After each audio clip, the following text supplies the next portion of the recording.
All right.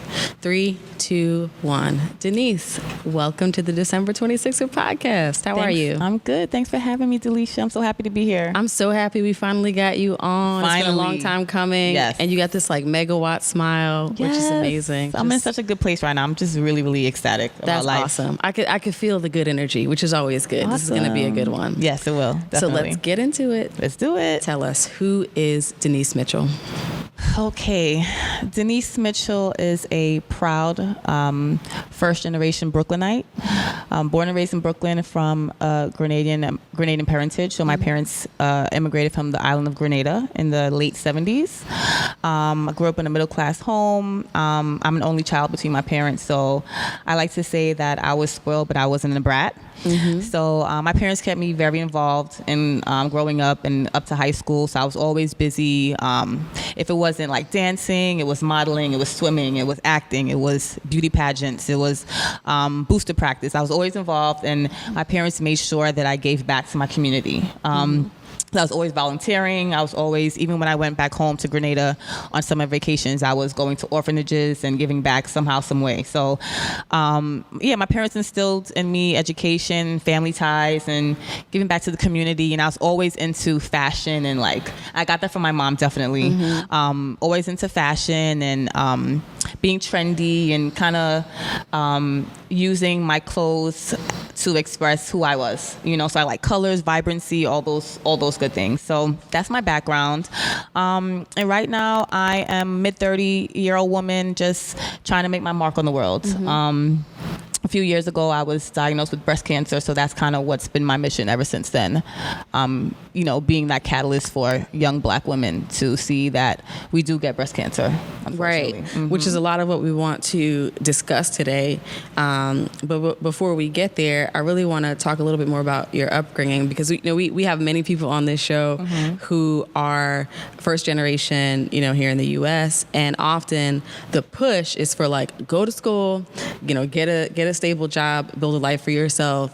The pageant and modeling thing is actually surprising to me. So your parents were encouraging of you consider, choosing what might be considered an alternative path. Yes, definitely. Mm-hmm. Thank God my parents were open-minded and really instilling what they saw in me and bringing that out. Mm-hmm. So my aunt of mine has a great memory of me walking on my tippy toes at like 1 or 2 years old. So they put me in dance immediately. And ever since then, I kind of excelled at being on the stage and making people feel good about themselves. So again, if it wasn't dancing, I was modeling. I won the Miss Grenada USA pageant at 17, which was the youngest to ever win the pageant. So, so fortunately, my mom is a nurse and my father is a construction worker. So they had the typical, they always laugh and say Caribbean people are either always nurses or teachers or something of that sort. So they had that typical career path, but fortunately enough, they saw something in me and allowed me to forge my own path and forge my own way. So yeah. So you win the Miss Grenada USA pageant at 17. Yes. What was your vision for your life at that point? Wow. Okay. So I was 17 years old. I was just about to start my college career at Hofstra University that fall. At that time, I think, again, I was really into putting Grenada on the map. I just knew somehow, some way my mom would always say she wanted my name in the stars and for Grenada to get put on the map. So I wanted my life at that point. I wanted to go to school. I kind of just wanted to live a regular life. I went to all girls Catholic school. So I kind of wanted to go to college and party and of course get a great education, but I wanted to socialize a lot. And I had definitely winning that pageant forced me to work with younger women, women my age and younger women. So I definitely wanted to give back and live in like a tight-knit community with women. I ended up joining a sorority while I was at college, Alpha Kappa Alpha Sorority Incorporated. So that really stemmed my affinity to working with women and basically giving back to my community. So all that to say is I really wanted to just give back and just kind of live my 17-year-old carefree life. Yes, right. Yeah. So you go to school, and then what was the career plan? I was supposed to, I graduated with a marketing degree, so I just wanted to be in business, in the business field, with a spin on, I knew I wanted to do something creative as well. So I graduated with a marketing degree, and when I came out of college, it was kind of like, it was a little bit too boring for me. So I had a natural inclination again to, being creative. So I started going into different fashion companies and started freelancing, styling and things of that sort. So that's kind of how my career kind of builds up into what I am today, which is visual merchandising and in retails and things of that sort. Okay, so you are moving in your career, doing your thing, moving and shaking in New York all this time? Yes. Okay, yes, so in New York, which is, as we all know, fast-paced. Yes, everybody's into it, hustling yes. and bustling. Yes. And then everything changes. Yes, everything changes. So I was 32 years old. I can say about the winter of 2015, I had just gotten to a new relationship. I was thriving in my career. I was at the time a visual merchandiser at Macy's. So I was thriving in my career, actually developing a plan with my manager to move down to Atlanta to kind of get a promotion and start there, because that was my plan, to move to Atlanta and kind of just rebuild myself and move on.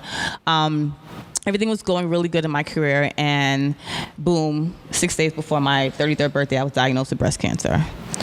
Wow. Yeah. So how did that happen? Did you feel a lump at home, or did this come out of the blue? Okay, so let me rewind back. So about 10 years prior, my mom was diagnosed with breast cancer. So she's a breast cancer survivor. Let me just say that. But for some reason, I went to the doctor, all the time throughout my 20s and early 30s. But the doctors told me because I was only 30 or 20s or in my early 30s, I didn't have to get a mammogram, or I didn't have to really check my breasts. Although my mom was a breast cancer survivor, I was still young, so they told me not to worry about it. I ended up finding a lump in the shower, a really small lump in the shower. I wasn't even looking for it. I was just kind of just bathing, and I felt something. And as soon as I felt it, it was like, I kind of knew, but I didn't want my mind to go there. So I kind of put it in the back of my mind, and about 10 to 14 days later, it grew. So it was like, okay, something's up. And I ended up telling my mom. And from there, we ended up going to get tested. And they told me, at first they said it was stage 0. But through further testing, they said it was stage 2 breast cancer. Stage 2. Yeah. So you didn't call the doctor right away? I did not call the doctor right away. I was scared because I kind of knew what it was. And I was just fearful. And I kind of was in denial, and I was like, my breasts, I have small breasts. How could I get breast cancer? It was just, I was ignorant. I didn't know. And it was just fear. So you find out that stage, it is not only breast cancer, but it's stage 2. What was going through your mind and your heart at that point?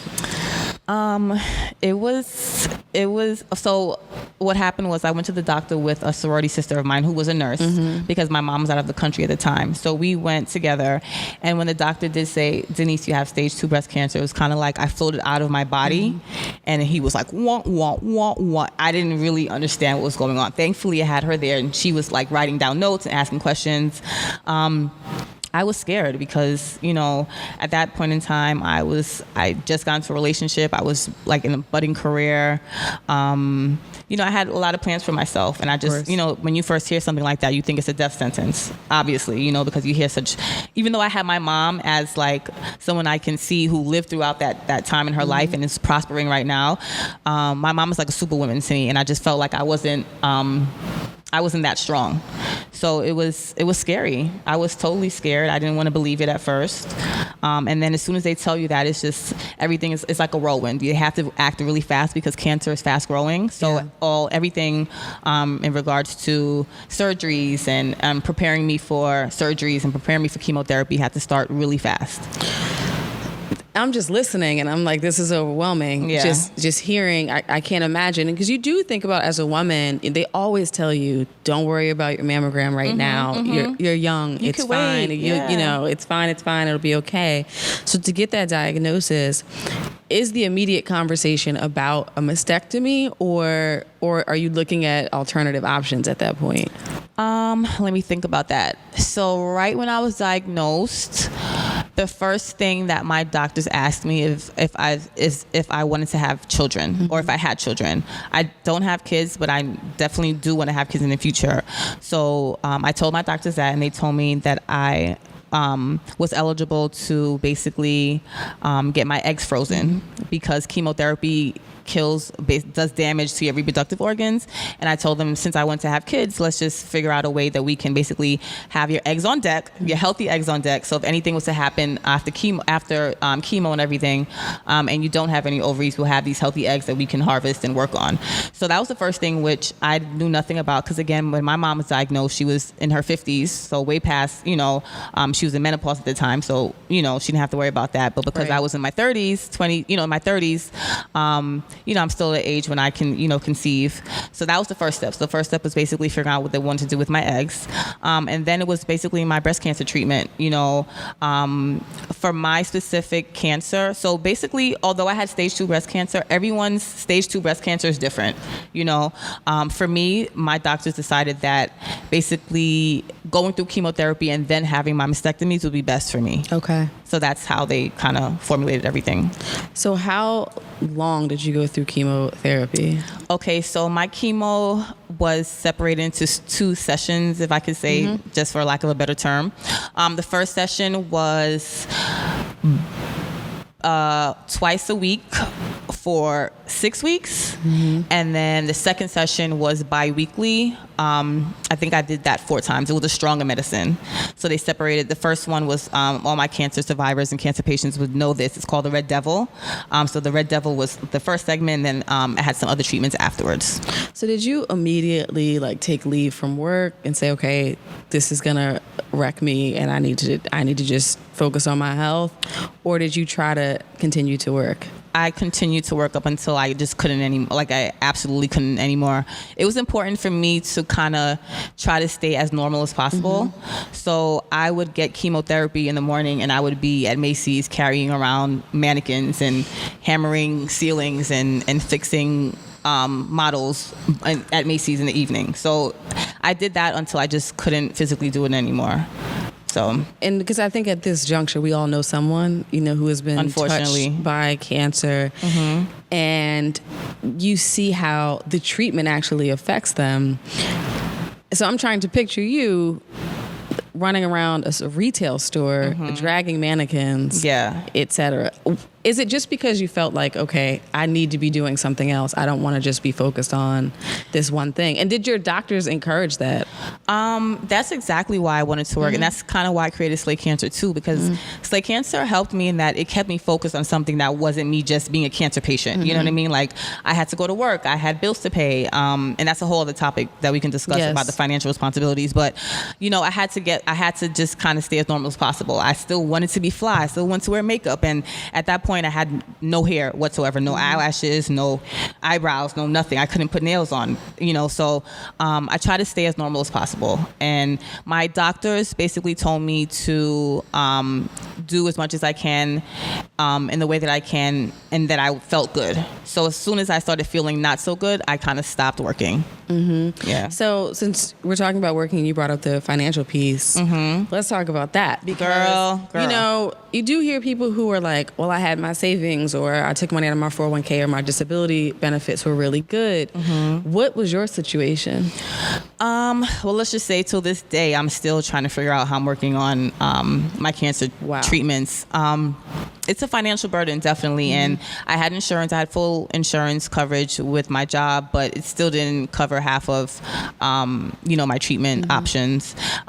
Post-cancer treatment life, it's in itself, I'm still on medication that I have to take daily, literally for the rest of my life. Wow. So the financial obligations is another aspect that people don't really discuss or talk about. Definitely.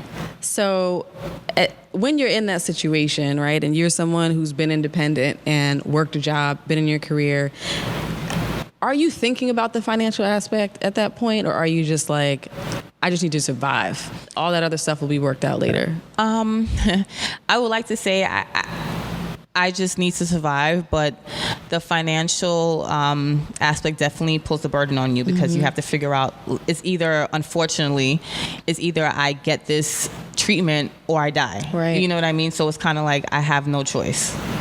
So besides the chemotherapy, which costs a lot of money, I try to use holistic medicine as well. That could help me, which I feel like saved my life. And the more I hear these stories, there's always this debate about whether you should be taking holistic routes. But the people I know who have come through it, they may have gone the traditional medicine route, but they also had the holistic piece as well. Who's to say? I'm never going to tell someone you shouldn't take chemo, but there are those people who's like, I just juiced and it disappeared. Yes. I'm not saying that is the way, but there is something to be said for people who incorporate that holistic piece in addition to the medication or the chemo. So what were you doing on the holistic side? So on the holistic side, I was eating a fruit called soursop, which is found in the Caribbean countries, I think warm countries as well. But so basically, soursop is an amazing fruit that is delicious, and it's said to have like 10,000 times more powerful agents to kill cancer than chemotherapy. So I drank soursop tea in morning, at night. I still do it to this day. I ate soursop candies, soursop juice, moringa tea as well. They're different. I firmly believe that for every illness there is out there, there's some type of holistic medicine for us, some type of holistic cure, some type of plant that we can, in the Caribbean, we basically boil down everything and drink it. Yes. You know what I mean? So like at some point there's going to be something that I can get from the earth that's going to help me. So like you said, there's some people who I think my mom would have killed me if I said I'm just going to juice and that's it, but like I know some people who have just gone the holistic route and are fine, and some people who have and aren't, so it kind of just depends on the person and your personality and your stance on it. But I did both. I did chemotherapy and I did the soursop and the holistic route as well. So you left your job or took a leave to address your illness, doing the holistic route, taking the traditional treatments. When did you decide in this process that I want to help other women and I want to put a positive spin on this and I'm launching a brand? When did you decide that? I decided that, honestly, I think I was diagnosed on January 6th. Around like end of February, my hair started falling out. And I think around that time, speaking with my boyfriend at the time, and, he's into graphic and graphic design. And, I think I had the creative and fashion aspect of it. And I told him what I wanted to help women in some way, somehow. And we kind of put our little ideas together and came up with Slay Cancer. And at that point, I realized that being open about my illness and what I was going through on social media and and speaking to people randomly on the street was shocking to me, like really helping people. I just couldn't believe strangers were DMing me and telling me how much I helped them and asking me questions. And I realized that, wow, me being so open about what I was going through was helping somebody else. And 10 years before, when my mom was diagnosed, she's totally opposite from me in that way. She was very secretive and didn't really want people knowing, but I felt like this was my time to basically use what I was going through to help other women. So from the very beginning, I created Slay Cancer, and it kind of launched from there. You brought up an interesting point because I think particularly in the Black community, we are very private about illness, anything. I mean, we're just it's just what goes on in this house stays in this house kind of culture. And you would think sometimes with cancer that it was something someone did to get it because they refuse to talk about it, right? Like it's something you brought on yourself. Was there ever a moment in this journey while you were being so public about it where you said, this is a little bit too much to share? I would say... I think there was some times when I would share things about my relationship or going through cancer and being in a relationship and those aspects with my family, but with friends and people my age group, I feel like I could talk more freely about. But in regards to, I'm just gonna put out there sex, that was a hard part for me to deal with. And also just the simple fact that bearing children may be difficult for me. That's something where I'm open, but it's something that I don't want to be too open about because I'm a little nervous and scared that if I maybe talk about it too much that it may not come true or it may not go in the way that I wanted to, So I would say those aspects were a little bit, it was okay, I don't mean I want to say that. But pretty much I'm pretty open with everything because I just want to help as much people as I can that look like us. Right. So you brought up the relationship aspect. So now we're going to talk about the one thing that we could go there. So the minute you said that you were in a relationship at the time and your handsome fiance is here with us, but I presume this is... Yes, that's him. Yes. That was the boyfriend. That was the boyfriend. Fiance, okay. Yes. So I feel like he needs to like get on the mic, but we're going to let you tell the story, like, no. right? When you hear these stories of someone who's young, not married, hasn't had kids yet, and gets such a devastating diagnosis, often it doesn't work out. And it may be because the other party, they want to stay and be apart, but they don't know how to support, and the stressors around the financial piece, the fertility piece, et cetera. Or, people who are going through illness sometimes can be mean, or just irritable or impatient or Very true. Projecting the anger that they have about it or the pain on the people that care about them. So was that difficult? Maintaining a relationship and a healthy one while you are trying to get healthy physically? Yes, I'm going to say it was and it is. Still? It still is, because I'm going to say that I'm completely blessed that I re-met him. So we met in college and we kind of lost contact. We dated in college for a little bit, lost contact. 15 years later, we ended up reconnecting a few months before my diagnosis. Okay. So when I was diagnosed, I remember asking him or kind of giving him the way out. Listen, this is what happened. This is what's going on with me right now. You can dip at this point because it's going to get hard. And at that point, we were in a long distance relationship. So at that point, it was like, okay, I'm not going to be able to see you as often as I could, or the plans that we had may be deterred because of what I'm going through right now. So this is your time to dip. And he was just like, I'm not going anywhere. And he's the one that kind of pushed me to knowing that he made me feel like you're going to be good. We're going to be good. We're going to get through this together. So again, I was blessed to have that person to have him in my corner then and now. Dealing with the anger, fortunately, he's very patient with me because, and not only with him, but my friends, there's my sorority sisters that I'm really close with. There are times that I'm angry and I can't even explain to them why, and fortunately, I'm getting emotional. Fortunately, and unfortunately, they have family members who have gone through cancer, so they are a little bit attuned to how to deal with me. But it's a daily struggle to basically not internalize what I'm going through and to communicate effectively and express to them, my fiance, friends, family, what I'm going through without putting it on them, because you tend to basically, when you're going through something, you put out that negativity or whatever you're feeling on the people closest to you. Right. So thankfully, I have a village of love around me, and they've been very patient. So thank God for that. So going back to tying that back into the brand, right? You're having your moments where there's anger or maybe resentment or maybe even why did this happen to me? Yeah. But you're also using this experience as a movement to empower other women. So what did the Slay Cancer brand look like at the time? Was it merchandise? Was it events? Yeah, so when we first came up with the Slay Cancer movement, it was really more... So we all know that, well, maybe we don't all know, but when you're diagnosed with cancer, some people go through chemotherapy, which makes your hair fall out. So again, there was a time when I had no hair, eyebrows, lashes, nothing. And I wanted to basically come up with some cute dad hats or something where I can rock some gear where people would say oh, you have cancer? How could you have cancer and have heels on and makeup and, you know what I mean? And start that conversation like that. So there's a lot of women who were in my cancer treatment center wearing my Slay Cancer hat. So it started with merch, started with fashion and starting a conversation there. And then it went to blogging.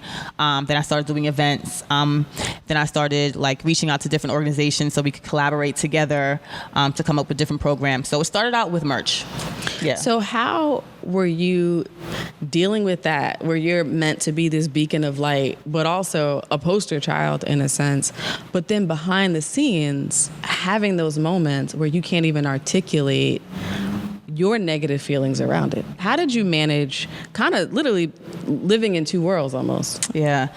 I'm still managing today. It's kind of basically I have to grit and bear it, I feel like God gave me this mission, to basically help other people and giving him the glory all the while. So I have no choice but to basically be that person, be that beacon of light for other people while I'm going through my own space. And I try to I try to like separate everything. My Slay Cancer brand, of course, that's me all the time. But there's sometimes where I'm like you said, it's just like, why me? Like, why do I have to be the one to go through this? Why can't I just, have a baby like that, or whatever the case is? But everyone has their cross to bear. Like, mine may be cancer, yours could be something else, his could be something else. Everyone has their cross to bear, and mine just happens to be breast cancer. So that's kind of how I have to like deal with it. Yeah. What was your rock bottom day while going through treatment, trying to get to a place of remission? Did you have one day that stands out for you as your weakest, I should say? I don't know about one particular day. I do remember moments where I had like FOMO, like fear of missing out, or like wishing I was there. Like, I remember one of my closest sorority sisters had a 35th birthday party, and she means the world to me. And under any other circumstance, I would have been there with her, maybe helping her plan. But because I physically couldn't, like, I just hurt all over I just felt like the worst thing ever, and I couldn't make it there. I think those moments where normally I would have been there, or normally I would have done that, normally I would have wore this or wore that, and realizing that my life is totally different and would forever be different, those moments where it was just kind of like the rock bottom, definitely. And let's talk about the forever piece too, because I think from the outside, those of us who have not been through it, we think like, you look healthy, you look amazing, you're glowing, you're in this loving relationship, you still have this brand and all these things, but like, you're great. But not really knowing that there are, I'm sure, ongoing monitoring that has to happen. Of course. The medication you're talking about, et cetera, et cetera. So especially, I think it's important for educating us as Black women. I do want to talk about what to advocate for in terms of early detection, what we should be looking out for from an early piece, but then I also want to get into your journey now and what that looks like in maintaining your health as well. So when your doctor and all the studies are telling you, you don't need a mammogram, you don't need to worry about this at this age, what is your message to the 30-year-old Black woman? Black breasts matter. Point blank, period. You know your body more than any doctor, more than any significant other, anybody. You know your body. So I would basically advocate being proactive about your health. So that means checking your breasts once a month and not listening to doctors when they say, you don't have to take that test, you don't have to worry about that. Like, again, you know your body more than anyone else. So I didn't start, sorry. There's a social media influencer who started an initiative called Feel It on the First. So what happens is every month she basically advocates for everyone to feel their breasts on the first of the month. I like to take it a step further, just because sometimes the first of the month you may forget. There's a lot of things going on. I like to take my birth date. So I'm born on January 12th. So on the 12th of every month, I make sure I check my breasts so that I can and write down what you feel. Some women have naturally dense breasts where they have natural lumps that's always been there. But if I know I normally don't have lumps and all of a sudden I have a lump and then I check next month and it's still there and it's got bigger, then I know that's something I need to basically go to my doctor with. So I was just saying, being proactive and just knowing your body. And for those who are going through treatment right now, and trying to figure out how to just be comfortable and find some semblance of peace, what were your coping mechanisms? You had this brand that you were working on, but what were other things that you were doing to feel some sense of normalcy? I was still going out with my girls. I was still going to Barclays Center, watching games. I was traveling. I was still trying to maintain like who Deniece was outside of being a cancer patient at the time, and someone who's going through cancer and going through chemotherapy treatments, because at the end of the day, I think I had my mom there as someone I saw go through it and came out on the other side. So that's why I felt like I needed to be that person via social media, that people can say, oh shoot, she went through the same thing as I was, and she was younger than me or older than me and brown just like me, and you know what I mean, and like to get dressed and do certain things just like me. So I just think kind of maintaining that normalcy and trying to be who I was and continue being who I was, although I had physical and pain and emotional pain as well. Right. And I'm sure even if it's stage 2 and you saw your mom who beat it forces you to face your own mortality. Yeah. In a sense. And I think while I have not been through that, in my mind, there are 2 things that can happen from that, and that is living in an either intense fear or living a life with no regrets and trying to maximize potential, knowing that our days, we all have a day where we're going to leave here. Yes. Do you feel that has intensified your drive to achieve and really manifest the dreams that you have for your life? 110%, definitely. Like you said, it's either it's like 0 to 100. Like either you live a life of like complete fear where you're standing still thinking I can die at any moment, or you're like, you know what? I can die at any moment. Let me live my life and do what I want to do. Go on vacations, book that trip, continue education, like love that person. Whatever you feel like you need to do, that you want to do it. And I feel like I have to figure out, some days I have to figure out if I'm going to live that life that's 100% where I'm just doing whatever I want to do, because there's disappointments and fear in that as well. Just kind of living a life that's kind of out there and not having any repercussions because I feel like I can die tomorrow. Yeah. I don't want to be that far right. So it's basically kind of having like a happy medium where I face my mortality. So I realize that, wow, I can really die at any moment, but I also, because of that, facing that mortality, I want to live. Every day it's a battle. Every day, some days I wake up like, why me? Most days I wake up feeling like I have a next lease on life though. So thank God for that. And I want to talk about your brand, which is so great, not just because it's amazing and it's slick and it's fun and it's empowering, but also in relation to some of the other large organizations that are out there. In contrast, because one of the controversial things that a lot of people don't realize is that there are names that we all know, Susan G. Komen, et cetera, that are known for the millions of dollars that they raise and all the things, the walks, all of that. But when you dig a little bit deeper, you realize that a lot of the money that is being raised is not allocated to... goes to a lot of pockets. Exactly. It's not allocated to what you would think it would be allocated to.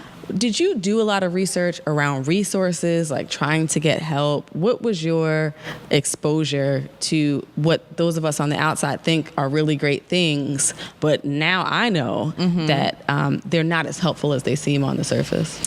Well, unfortunately, that's very true. When I was first diagnosed, I can say that night, of course, the first thing you do is Google. So I Googled breast cancer, and literally all the faces that I saw were all white faces, especially older women, older white faces is all I saw. So I decided to say, I put in like breast cancer with young black women, and I couldn't really find, I found statistics and I found, real facts and, things of that sort, but I couldn't find anything personal where I can be like, okay, this young woman was a woman who was from an inner city, like right. Brooklyn, and who love reggae and soca music, and like to hang out with her friends, and then got diagnosed with breast cancer. I couldn't find a story like that. I couldn't find somewhere I could relate to. And like you said, there, the Susan G. Komens, and no shade to them at all, because they do amazing work. But what I find is that they kind of geared to a certain demographic of women that's not us. So that kind of propelled me again to create a brand like Slay Cancer, where we can feel comfortable in having this discussion about young women getting breast cancer.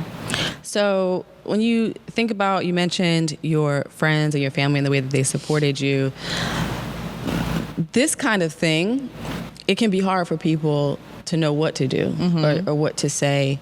And I think often most people default to treating the person as really weak and fragile and not really knowing how to have fun or whether they should joke or, you know, lighten the mood or what have you, what do you say to those who are around, especially their young, you know, Black sister friends who are going through this? What is a way to adequately support them?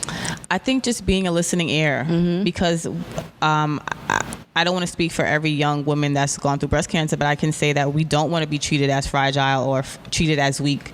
I would say being a listening ear, because, you know, my friends, they can listen to me, but they won't know exactly what I'm going through. Yeah. You know what I mean? But if I'm able to vent to them and at least tell them, you know, this morning I don't feel well physically, or this morning I feel like I'm just really mad at life, you know, just being there for them as an ear to listen to, maybe not even speaking, just someone that they can vent to. I think that's very, very, very important.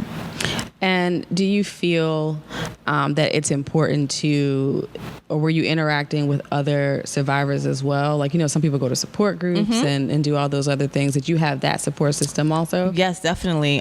Besides my mom, besides my mother, who I had there, who's a cancer survivor, who's, because of my diagnosis, opened up our relationship like in ways I can never imagine.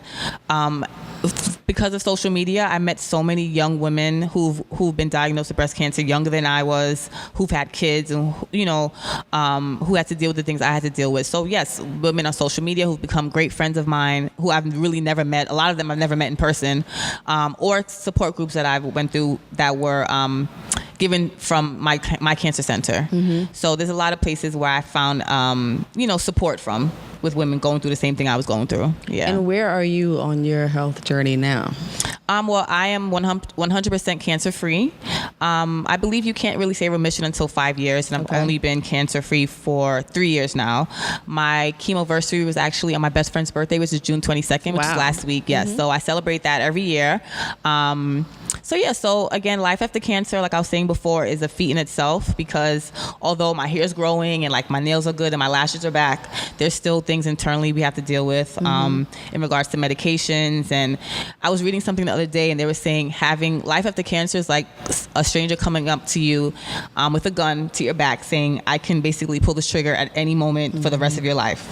How are you going to deal with this? You know, so that's basically my life after cancer. But again, I'm still here and I'm flourishing. And even times like this, where I can share my story with you and with thousands of people, it gives me hope to know that I'm going to help someone else. Right. You know what I mean? So this is what it's about. So what was that day like that you found out you were cancer free? Oh my gosh, girl. I mean, I like to party, you know, seriously, even when before chemo could take my hair, a friend of mine helped put together an event where I basically had a barber. I went to a barber shop. I had friends and family. We had food, drinks, and I had him cut my hair. So it was like a really cool experience. We had a DJ. So I kind of like to have fun. So my last chemo day, my fiance was there with me. Also, one of my sorority sisters, who was like really close to me, was there. And I got to ring the bell, and everyone knows once you're going through chemo and you have that last day, they allow you to ring a bell to basically signify your last day of chemotherapy. So it was an out of body experience. I look back on it today and I could really cry, because, you know, when I think about the beginning of that year, it was like I would have never known this is what I was going through. Right. And I'm actually on the other side of it, you know? So it's very empowering, very empowering. So you are engaged. I am now. So this relationship not only survived, that situation is thriving. Definitely. Did that engagement happen after you were cancer free? Yes. So I got engaged the beginning of this year, like a day after my birthday.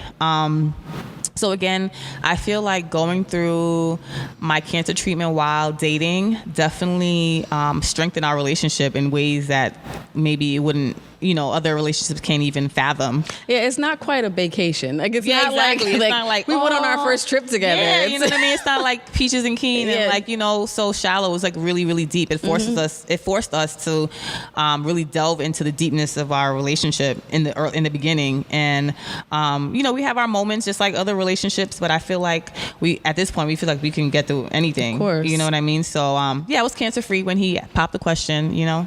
So when you were going through the process, was there a moment where you're like, I want to spend the rest of my life with this person? Did that epiphany happen for you while you were going through the process, or was that something that happened later? Yeah, definitely when I was I remember one time, I'm gonna get emotional. One time I was really having a really down moment, and Slay Cancer, and I'm out and about with the hats and the t-shirts and the merch and all that, so everyone sees me being really strong on social media and Instagram and all that sort. But when you get home and you take all that stuff out and you unleash of all those emotions, you have that one person there. And I remember him basically, he makes me feel like no matter, you're gonna get through this, and I remember him basically giving me a talk one day, and it kind of snapped, where it was just like, oh, he's that person for me, so from that moment early on in our relationship, I was just like, okay, I think he's the one. Did you tell him that, or were you like, I'm gonna just keep that to myself? I had to play hard to get, you know what I'm saying? You know what I mean? But no, we communicate very easily. So yeah, he knew. I told, we kind of spoke about this being a lasting relationship early, yeah. So let's talk about some of the tactical points of literally launching a brand while you're going through illness. So we have people that come on the show all the time, and they're like, oh, I invested this money, I had this much in savings, and I put 10 grand into starting this clothing line or this. You're in a situation where you got bills coming in, you're away from your job for a period of time.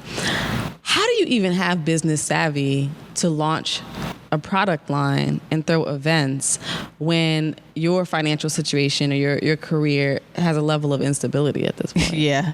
Lord knows. Honestly, I would have to say it's the support from family and friends. My fiance, he graduated a business degree as well, and he's very much into business tactics and all those things. So he really helped me a lot in regards to that end. But I would have to say it was really a learning as you go kind of deal.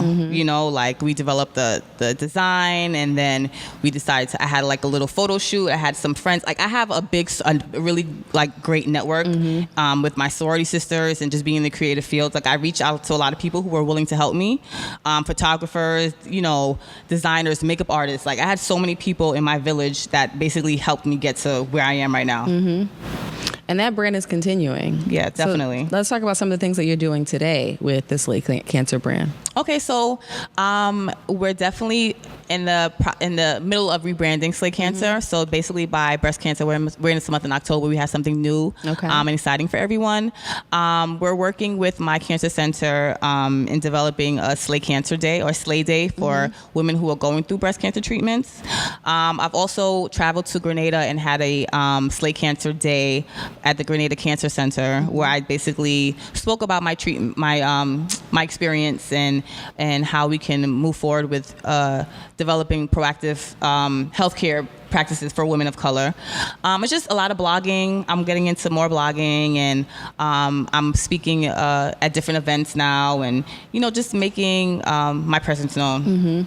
And why do you think we as Black women are left out of the conversation so much? I mean, we see all the promo shots, and it's, this woman with her hands in the air and, no hair in the pink, but she is, as you said, a middle-aged white woman. Yeah. Why are we not as much of a focal point? I mean, I think as Black women, number one, I feel like we put everyone else ahead of ourselves. Like we take care of our husbands and our children, and like we bear the burden of the world. So it's like everybody else before us, So really, statistics wise, Black and white women, we get cancer at the same rate, but Black women are more likely to die because it's found later on in the staging. So really, I think it's about us basically putting everyone else ahead of ourselves and not taking care of our bodies and being proactive about our bodies. And I mean, the fact that you said, I'm astounded by this idea that you felt this lump and it had grown in like 2 weeks. Yes. That's not what you think. I mean, you hear about an aggressive form of cancer, but no one thinks that in 2 weeks, that a lump can change in size. And for most of us, especially Black women, I think it's like I'll get to that when I get to it. We're not rushing. So much going on. Like, you know, you have work, you have school, you have so much going on, bills to pay. Like, you're like, I'll get to it when I get to it. And let me just make it clear that my breast cancer formed itself in a lump where I could feel it. Right. It was under my armpit, so I wasn't looking for it. I have small breasts, so it was something that I'm fairly small, so it was something I just like felt, you know, off the jump. But there's some women whose breast cancer developed themselves via fluid from their nipples, or like the skin changing color, or, you know, there's certain things. That's why it's very important to know your body. Right. You know, so so because of the lump, you know, I decided, cancer cells are fast growing, which is why your hair falls out. Hair and your nails are affected as well from chemotherapy, because cancer cells are fast growing. So within 2 weeks, the lump grew, and I just knew automatically that something was up.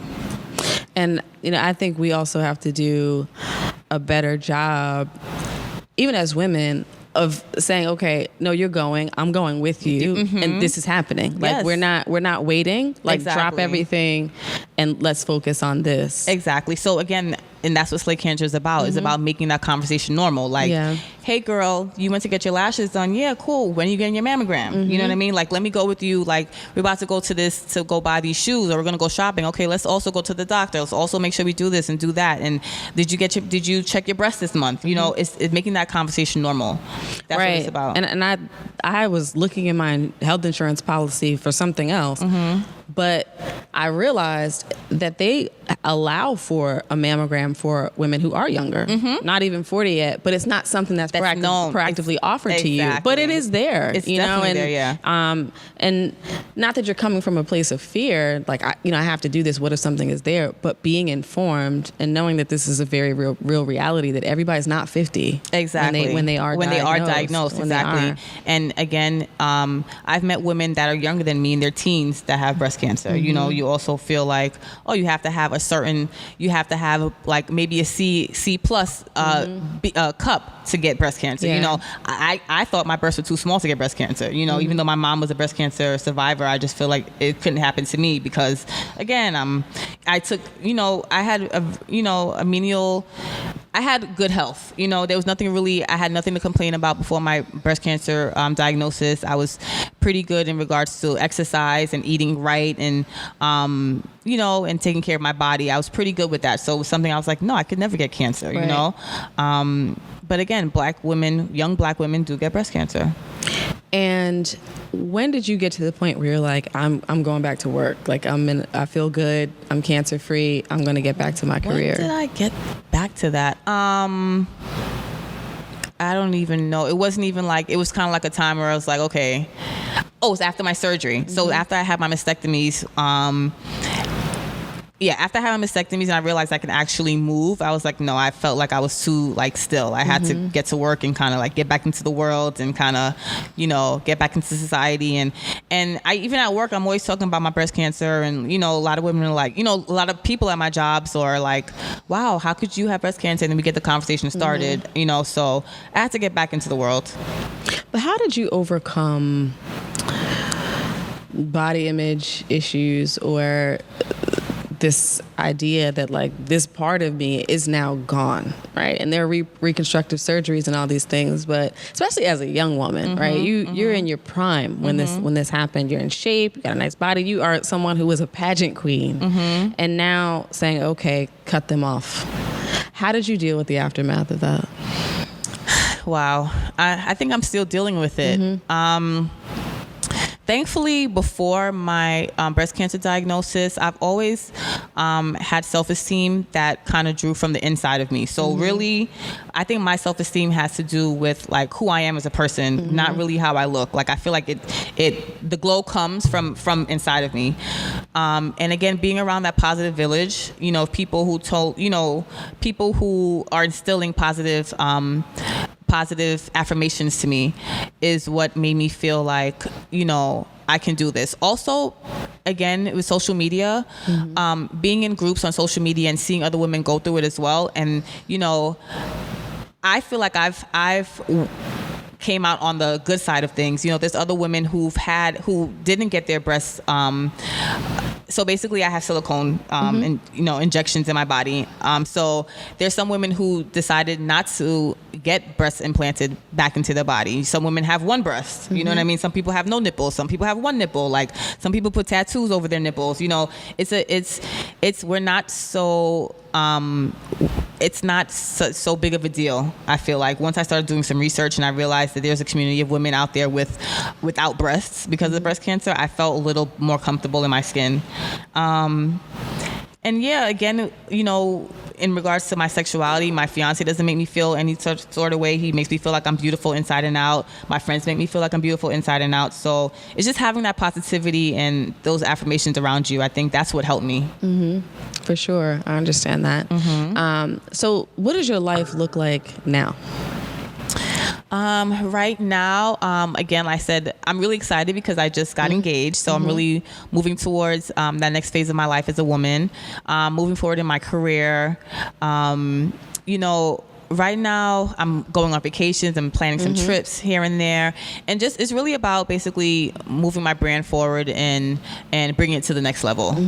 I plan on opening a actual brick and mortar store, retailer store, yes. That focuses on clothing for women with breast cancer. So like special bras, special types of tank tops, that with no underwire, things of that sort. And you're still involved in the fashion world. Yes, definitely. Well. Yes. So what kind of work are you doing now? Well, right now I'm working with Rebecca Minkoff and I'm doing customer experience. I'm working with women on, how they like their clothing fitting and all those sorts of things. So I'm in the corporate world, but I'm still doing freelance styling. I just worked on working on a fashion show a few weeks ago, modeling. So I just got back on stage again. So I feel like I'm just starting to get back into my body. Yes, I'm still me. I'm still trying to maintain who Deniece was before breast cancer, like BC, before cancer. So you're trying to maintain who you were with a very real understanding of not only what you went through, but what you mentioned, this gun in your back. Do you struggle with fear that it could return? Yes, I definitely do. It's not every day, but there are definitely days where I'm like mad at the world and I can't explain it to anybody. It's hard knowing that this is something that can come back because, like I said, social media makes the breast cancer community smaller, but then you have connections with people who you were going through this fight together and who lost the battle, So there's plenty of times where I'll open up Instagram in the morning and I see that another one of my breast cancer sisters, has passed away or whose cancer has come back. So it makes me feel like, damn, what makes them different from me? You know what I mean? Like they were diagnosed after me and it came back, or they had stage 1 and it came back at stage 4, or a different kind of cancer. It's just one of those things where I can't focus on that, because it would just bring me down a rabbit hole of depression, negativity. And if I focus on that, then I would go nowhere. So it's a thought. It's definitely thoughts that happen that come across my mind. But again, it's something I just can't focus on. And how do you force yourself to not focus on it? How do you turn that switch before you're down the rabbit hole? I talk. I communicate to loved ones how I'm feeling. I'll send a text message and they'll know. I think my village is amazing, from my fiance to my parents to my sorority sisters and friends, my family, who my friends turn family. They're just there for me. And I feel like communicating with them and their patience and understanding helped me. And honestly, it's God, praying it through and basically knowing that, He's never going to disappoint me. Like, although I'm going through this time in life, like everything happens for a reason. And, maybe that reason was for me to help somebody else, So. And what I think is important that you mentioned is talking about it. And when you're talking about staying healthy, for anybody, an important piece of staying healthy is not internalizing. Exactly. Because that mind-body connection, the way that we house stress in our body and how it manifests in ailments and illnesses, it's actually more important when you've been through something like this, I think, to communicate and make sure you get that out. Very true. Very true. I think we, as a people, need to learn how to be more honest with ourselves about negative feelings. And we do, I think personally, I believe we do a better job of working through them if we're willing to acknowledge them and be honest about it. Very true. You don't have to pretend to have joy every day if it's not there. Exactly. It's okay to say, I'm pissed off today. Yeah, and that also to do with our mental health, and that's a big part of the post-cancer treatment as well, your mental health and having someone to talk to and knowing that everything's not going to be perfect every day. But, knowing that, again, this is my cross to bear and you have your cross to bear, right. So if you put it kind of in simple terms like that, then it's easier to get through. Mm-hmm. So I feel like your whole story answers this question, but tell me about a time when you had to be extraordinary on an ordinary day. I haven't had an ordinary day since January 6th. 2016, sorry. So honestly, I feel like every day is an extraordinary day for me. Every day that I wake up and, although I have ailments and neuropathy in my fingers and toes, and I have stinging pains in my back from my surgeries, or I see another friend of mine who's gotten pregnant and I don't know if my situation is going to be the same.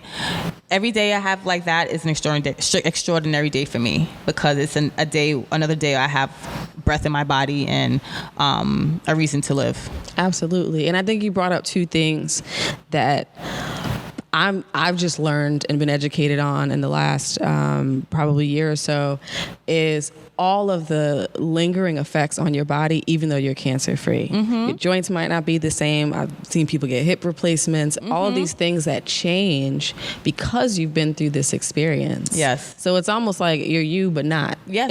It's like I'm you. Even like some things, some foods that I loved before chemo, I can't even eat anymore. Wow. Like my taste has changed. It's just really crazy how like this thing has changed you for the rest of your life. Yeah. Not only with the chemotherapy and the drug treatment, but like what it does to your body mentally and psychologically and all those things. Mm-hmm. And also, people may hear this and say, well, at least you froze your eggs, not really understanding fully how that works. So like you could freeze eggs, but I'm sure they give you all the information to tell you this is not a guarantee. Of course. We may try to fertilize them and find out they're not viable. Exactly. Or yes. we may fertilize them and implant them through IVF, and then the pregnancy is not viable. Mm-hmm. There's all these steps before you really get to carrying a baby to term. Exactly. So that's another thing that once I get to that bridge, I'll cross it. But that's something else that I have to deal with at some point, So I'm very grateful that I was able to save my legs. Save my eggs, definitely. But, a lot of things can happen. So I'm just having my fingers crossed for when that time comes. Right. And staying positive and having faith. Exactly. And knowing that your story is written for you. Exactly. And one of the things that we say on the show, I say it is, I believe God wants good things for us, even through the hardship and everything in our lives. And you do ask sometimes, like, why is this happening to that person? They're so good, they don't deserve it. But all of us, you said earlier in the interview that, you knew earlier on that you wanted to impact women. Mm-hmm.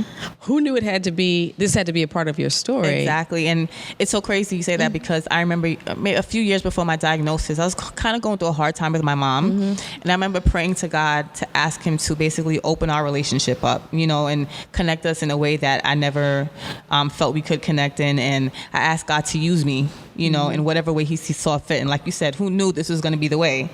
But I just have faith in knowing that he's going to bring me through to the other side. Mm-hmm. Point blank, period. And what do you want your legacy to be? Wow. I want my legacy to be, I want everyone to remember Deniece as someone who cared for people in whatever way that was. If it was with caring through Slay Cancer, or caring through the orphanages I gave back to in Grenada, or basically just being a good person, and just imparting my goodness onto the world. And can people buy Slay Cancer merchandise today? Of course they can. Head over to slayingcancer.com. You can get your Slay Cancer merch. We have stickers, buttons, hats, sweaters, t-shirts. We have anything you can ask for, we have. And we have much more things coming up as well. And outside of the website, where can they follow you? Okay, you can follow me on IG at Slaying Cancer. On Facebook as well, Slaying Cancer. See, I think your story is just getting started. And I think there's so much more to unfold, particularly around Black women and self-care and vulnerability and health and wellness. There's so much more that I think you're going to do. I honestly believe that this is the tip of the iceberg for you. Thank you so much, my dear. I really appreciate that, and I believe that 100% as well. Yeah, I feel like a lot is coming for you, and I'm just gonna sit back and watch. Yes, girl. From your lips to God's ears. Yes, we need it, and you know, just even being in a platform like this where Black women can speak openly and freely, I think that's very important for us to talk about. Not only surface things like relationships and like, you know, TV shows and things, and you know what's going on in the world, you know, because there's a lot going on in the world, but interpersonally, like, you know, in our health and how we treat our bodies and how we treat ourselves. I think it's important that we speak openly with each other. Absolutely. And you know, we're here to support and keep the conversation going. So when you launch those new things, you have to come back and talk about them. I will be back here, definitely. Yes. And to our listeners, go support the Slay Cancer movement. Buy the merchandise. We really need to do a better job of supporting our own and investing back in our own communities. To my sisters, go ahead. Yeah, can I say one thing? Yeah. I just want to recognize all of my cancer slayers out there, people who've been diagnosed with breast cancer and other cancers, and just let it be known that it's not only people who've been diagnosed with cancer that are the cancer slayers, but all of our people who are taking care of us, our friends and family and our villages that are surrounding us, we're all cancer slayers too. You know, anyone that's putting out information about checking your bodies and being proactive about your breast health care, you're a cancer slayer as well. So I just want to let everyone know that whoever has information and who's supporting someone who's going through cancer, you're a cancer slayer as well. Shout out to the caregivers and the spouses and partners who are standing alongside those who are fighting this battle and on this journey for sure. Definitely. But to my sisters, self-care, make sure you're checking yourself, going to your visits. And I know sometimes we put those regular doctor's appointments off, but make sure you go to your GYN appointments and stay on top of your health and listen to your body, because our bodies do send us messages. We often just ignore them when we shouldn't. So make sure you stay on top of your health. Please follow Slaying Cancer online. I'm going to definitely be checking it out. And remember, as always, to be extraordinary on an ordinary day. Take care.